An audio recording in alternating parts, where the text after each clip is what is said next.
राजस्थान का पर्ची का मुख्यमंत्री जिसको का कोई विजन नहीं है, सिर्फ ऊट पटांग भाषण देना। स्वतंत्रता के बाद में कोई बुद्धिहीन शिक्षा मंत्री है तो मदन दिलावर है, जिसके भाषण देखिए गया, कोई विजन नहीं है, रोज नए स्टेटमेंट चेंज करता है। शिक्षा प्रकोष्ठ की जो गोष्ठी हुई थी, इसमें क्या कुछ वार्तालाप हुई और आगे क्या कुछ रणनीति रहने वाली है? राजस्थान की कांग्रेस ने शिक्षक प्रकोष्ठ का गठन 1 वर्ष पूर्व कर दिया गया था और आज यहाँ पर नवनियुक्त जिलाध्यक्षों के शपथ ग्रहण समारोह था।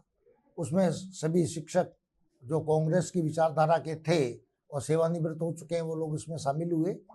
शिक्षक प्रकोष्ठ का उद्देश्य शिक्षा के क्षेत्र में वर्तमान सरकार द्वारा किए जा रहे अन्याय को लेकर के संघर्ष करना है, क्योंकि सरकार केवल आंकड़ों पर चल रही है, सरकार केवल स्थानांतरण पर चल रही है, सरकार केवल अपने विचारधारा के शिक्षकों को इच्छित स्थान पर लगाने के लिए चल रही है। ये गरीब के बच्चे के हित के लिए कोई कार्यक्रम नहीं कर रही है। अभी आपने देखा गत वर्ष 12 जिले के अंदर एक भवन गिरने की घटना घटी और उस घटना के बाद में आनन फानन में इन्होंने एक आदेश दिया और आदेश देकर के शमसा और हमारे पीडब्ल्यूडी इंजीनियर्स को भेजा। उन्होंने 70% भवनों को नकारा घोषित कर दिया। अब नकारा घोषित कर दिया, बड़े आसानी से कर दिया, लेकिन क्या 70% भवनों की रिपेयरिंग करवाने से काम नहीं चल रहा था? क्या 70% भवनों की जगह नए भवन बनाने के लिए क्षमता है इनकी? बच्चे हमारे सड़कों पर बैठे हैं, बच्चे हमारे पेड़ के नीचे बैठे हैं, बरसात का सीजन आ रहा है, गर्मी के 48 डिग्री टेम्परेचर चल चुका है। ऐसी स्थिति में उन बच्चों का क्या होगा? क्योंकि वो बच्चे गरीब के हैं, वो बच्चे पैसे वालों के नहीं है। गरीब के बच्चे की पीड़ा सुनने वाले ये सरकार नहीं है। इस सरकार को सिर्फ आंकड़े चाहिए। अब उसके बाद एक नया परिवर्तन किया जिसके लिए आपको आश्चर्य होगा, मुझे मालूम नहीं है, आप लोगों को जानकारी है नहीं है, कि शिक्षा अधिकारियों को आदेश दिए है कि उन्होंने आनन फानन के अंदर जाकर के जो भवन को नकारा घोषित कर दिया कि आप उनकी पुनः जांच करके बताएं कि वो सही किया है गलत किया है। तो एक शिक्षा अधिकारी किसी इंजीनियर की हुई जांच, दी हुई रिपोर्ट को एक शिक्षक, प्रिंसिपल या शिक्षा अधिकारी कैसे गलत साबित कर रहा है? दुर्भाग्य बस कोई घटना घट गई तो उस शिक्षा अधिकारी शिक्षक का क्या होगा, इसका आप अंदाजा लगा सकते हैं। जबकि 12 में शिक्षक की कहीं गलती नहीं है, उसके बावजूद भी फटाफट निलंबन किया गया। मैंने सीताराम जी जाट साहब जो हमारे डायरेक्टर साहब, उनसे बात की मैंने डॉक्टर साहब शिक्षक का अपराध बताइए, तो उन्होंने कहा कि शिक्षक का कोई अपराध नहीं है। मोब को शांत करने के लिए कर्मचारी सबसे आसान बलि है जिसकी हम चढ़ा देते हैं, थोड़े दिन में सब ठीक कर देंगे, आपको शिकायत नहीं आएगी। शिक्षा मंत्री साहब के पास में कोई विजन नहीं है साहब।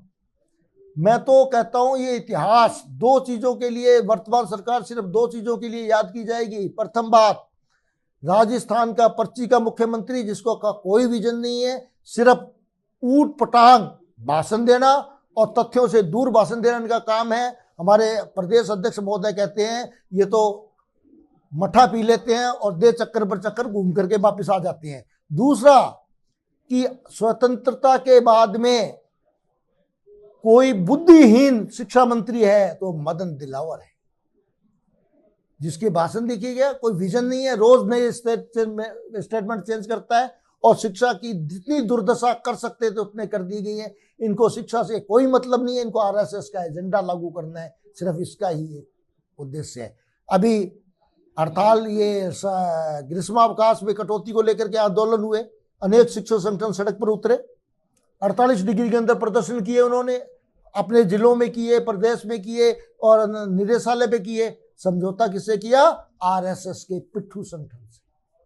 दुर्भाग्य है, हमारी सरकार थी, हम लोग भी बुलाते थे, सभी संगठनों को बुलाते थे, यूं बैठ करके एक एक की बात सुनते थे, उसके बाद हम डिसीजन करते थे। कांग्रेस ने कभी ऐसा किया ही नहीं कि विशेष संगठनों को बुला के वार्ता करके कोई कार्यक्रम करे। ये इनकी सुनिश्चित शिक्षा को बर्बाद करने की चाल है और शिक्षक प्रकोष्ठ इसका लगातार विरोध करेगा। और आने वाले दिन के अंदर सरकार हमारी कांग्रेस की बनने जा रही है। आप लोगों के माध्यम से मैं जनता को आश्वस्त करता हूं, हम इस शिक्षा मंत्री का, सरकार के एक एक निर्णय का पुनर्मूल्यांकन करेंगे और जहां भी इन्होंने गलती की है उनको हम सुधारेंगे और शिक्षक और शिक्षा और शिक्षार्थी के हित में कार्य करेंगे। धन्यवाद।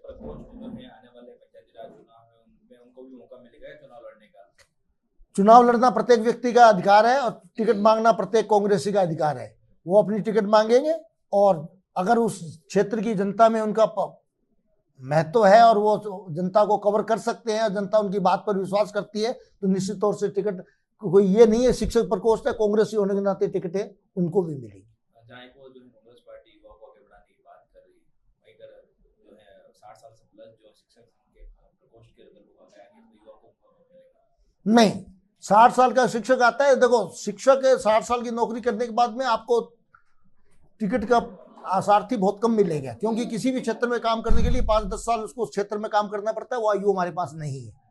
उसके बावजूद भी युवाओं को आगे बढ़ाने का कांग्रेस का है, विजन है, और हमारे डीसीसी में जो हमारे परिवर्तन हुआ है ये युवाओं के माध्यम से हुआ है। और आप देख लीजिए बहुत डीसीसी में युवा अध्यक्ष हमारे हुए हैं, प्रदेश कार्यकारिणी में हुए हैं, लेकिन 20-30% स्थान सीनियर सिटीजन्स का भी है, तो सबको हक मिलेगा, युवाओं को भी मिलेगा, उनको भी मिलेगा।